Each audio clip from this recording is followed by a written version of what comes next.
I just got done watching Rogue One and I'd like to discuss it with you. So let's just take a minute here to talk about it without any spoilers, and then at the time displayed right here, we can speak freely about it with spoilers.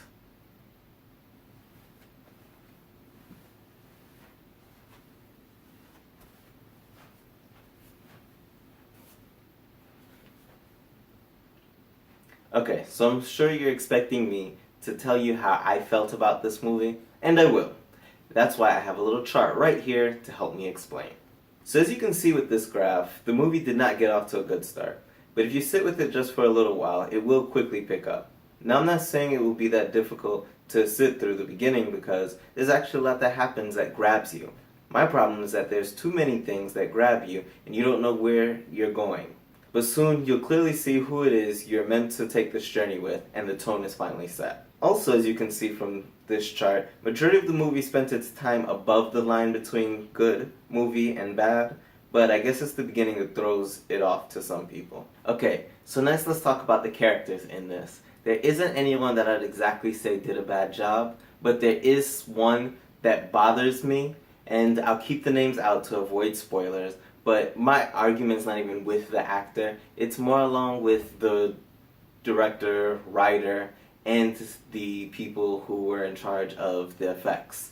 Because I'm wondering, what made them think that this person should even act like this or look like that? There is another one that's actually quite funny. I found myself actually laughing out loud because of him, even though that during the beginning I was starting to say, this in no way is a comedy. Location. This movie is Star Wars Rogue One for a reason. Its job is to expand upon the Star Wars story beyond that of the family of the Skywalkers, in which it did. This movie took place on more planets than any of the other movies so far, and each planet was different, and I appreciate that. Back to the feel and the tone of this movie. This is a Star Wars story, and it really did feel like that. This feeling was mostly helped by the musical score that was playing during the movie that really was just like the original trilogy. So there.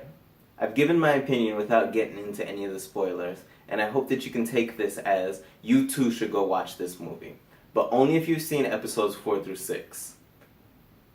If you haven't seen A New Hope through Return of the Jedi, you're still going to enjoy this movie, but I don't think you'll appreciate it as much.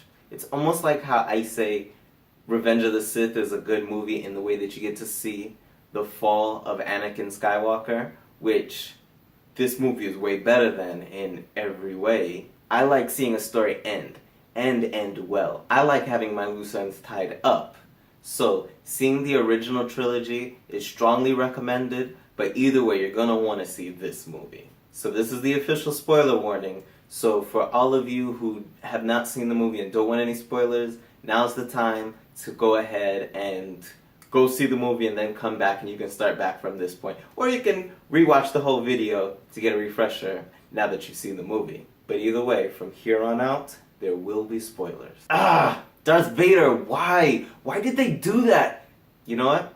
Let's get back to him and start back over from the beginning. So I don't know if I'm the only one who thinks that the beginning went in too many different directions. I was like, why are you showing me so many people and places? I thought there was one main protagonist for us to follow. Let me know down below in the comments if you think the beginning tried too hard to catch us up to the story.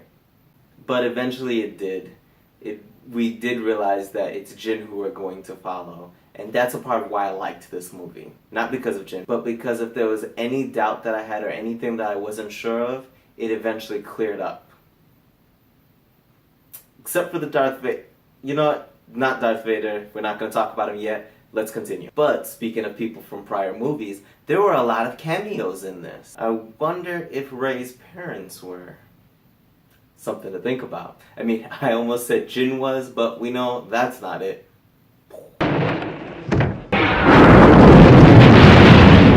No way she could be. Anyway, back to the cameos. Apparently CGI cameos are the way to go. Now, I'm not sure how long that's gonna last because I'm pretty sure it'll quickly lose its awe factor. I mean, in 2030, when we're seeing our 20-something Stan Lee CGI cameo, I'm pretty sure we're gonna say, you know what? Let's just leave this alone. But CGI did give us the Leia appearance that I didn't think that we were gonna get. I thought an actress was gonna play her, but we wouldn't actually get to see the face. Actually, to be honest, I didn't think Leia was going to be in this at all. I thought the guy was going to say, "Here, get this to the princess," right before Darth Vader came in there and just zoom, zoom, zoom, zoom. Okay, now seems like a good time to talk about Darth Vader. See, that last scene was BA. I don't know how well it would have done for the plot, but I kind of wish that that would have been Darth Vader's first appearance in this movie. I mean, imagine. You're about to be boarded. It's dark in there. Then all of a sudden you hear...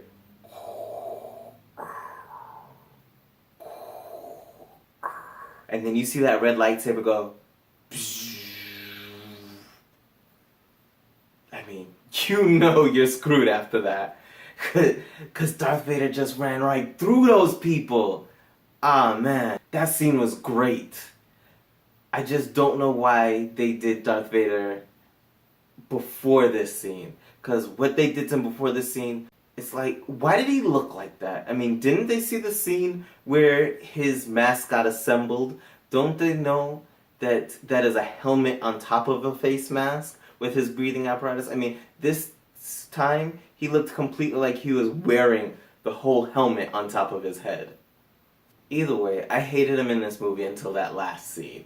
They even had him do a corny joke where he's like, "And don't choke," while he's force choking a person.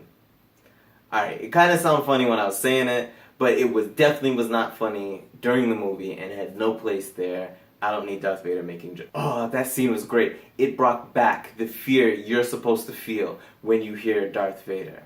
Unlike his appearances in the beginning of the film. Onto another great character, K2SO. He was the best part of this movie. He was funny. He even made me see C-3PO in a different light. See, now I no longer say C-3PO is lame and boring, because K2SO taught me droids' lives matter. K2SO was the best part of every scene he was in. He was funny without being forced, and I was saddest when he died. Unlike his partner, Cassian, on the other hand. Now, the actor did a good job, but I was still like, I don't like him. Don't trust him. And then all of a sudden he goes saying he's done bad things for the Rebel Alliance. And then I had to shut up because I was like, there goes this movie addressing all of my concerns. Now, I wish he had gotten the girl in the end because, you know, if he's supposed to be the Han Solo character, he'd have gotten the girl in the end. So I guess he's not the Han Solo in this. He's, I guess, the mix of Han and Luke. So when I saw Rogue One take off, I was like, this movie's about their battle. And the Rebel Alliance isn't all good. Star Wars isn't about good and evil. It's a political opera. Now, I know some of you already come to this realization, and actually so did I back with Revenge of the Sith. But my point here is that they can make movies now about many battles in the rise and fall of the Empire, and we don't have to see the Alliance as the good guys. Now, I'm not naive enough to think that there's always a good side with every war. There's shades of gray and many different issues at hand.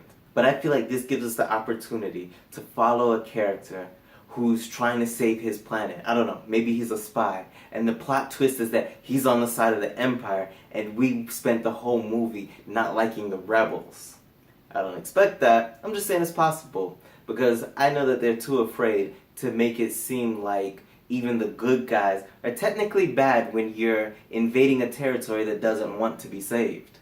Alright, it seems like I'm getting off onto a tangent, so I'm going to go ahead and wrap the video up here. So, please, there's still more we can discuss down below in the comments, such as Zatoichi, the blind swordsman.